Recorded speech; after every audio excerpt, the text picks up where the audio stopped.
Hey guys, Brian back with you at Strong Tower.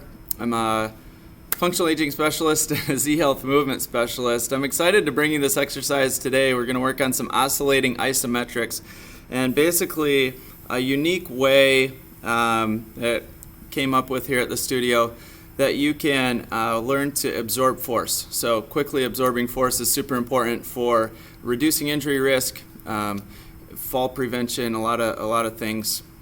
So the first time I shot this, I had some questions about the safety actually of the exercise, and I was like, I don't know if that's a good idea to put that video out there. But one of the cool things about entrepreneurship that I really love, if we're designed in God's image, and I believe that we are, He's creative. He's super creative, the most creative because He's the creator. So if we're made in His image, as an entrepreneur, I have an opportunity to continually be part of a creative process and to put new things out there. So it wasn't that it was a bad exercise or a bad drill. It was just that the right version of it hadn't been revealed or illuminated yet. And so I think I have a fix for it. I'm going to show you the new and improved oscillating isometrics with a kettlebell and a PVC, and you might need one of those noodles from the swimming pool. So what I'm hiding here behind me is all of those things, and I'll show you a couple ideas. So probably can come up with a few more exercises too, but just a couple ideas on how to use them. So we are going to set up for a bent over row, the first one. So the purpose of the orange noodle cutouts is to keep the kettlebell from sliding into your hands. So your hands need to be placed on the outside of the foam, the noodles. It's just a couple inch segment there of the noodle. We're going to hinge, get into a forward bend.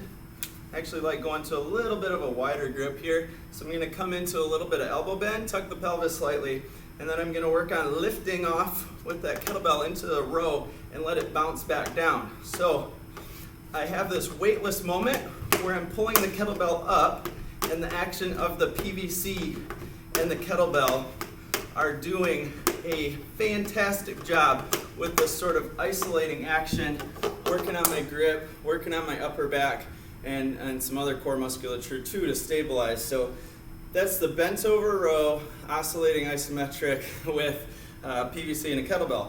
Then we're going to go into a split squat variation for the lower body. So, I mean, you could absolutely go through like a full range of motion row with this too. I just like that kind of ballistic oscillating feel, and I think it has a lot of benefits. Learning to absorb force again. So in the split squat, again, hands are outside the foam, and I'm in a little bit of a pelvic tuck. Tall posture, can get into a little bit of a forward lean, and then we're going to start going through almost like a pulse lunge or split squat.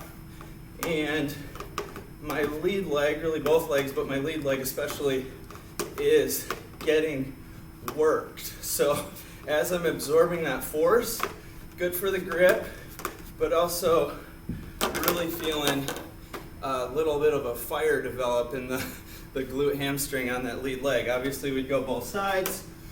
You can go a little bit higher up with this and still pulse pushing off that back leg, or a little bit more depth and just going in the pain-free range of motion based on your own mobility and movement capabilities. So those are a couple oscillating isometric variations. If you're a client, you can probably look for them as soon as we have our order of noodles in, so that we can get a good group of them set up for you for our small group training. So looking forward to implementing, and I hope you guys have fun with those.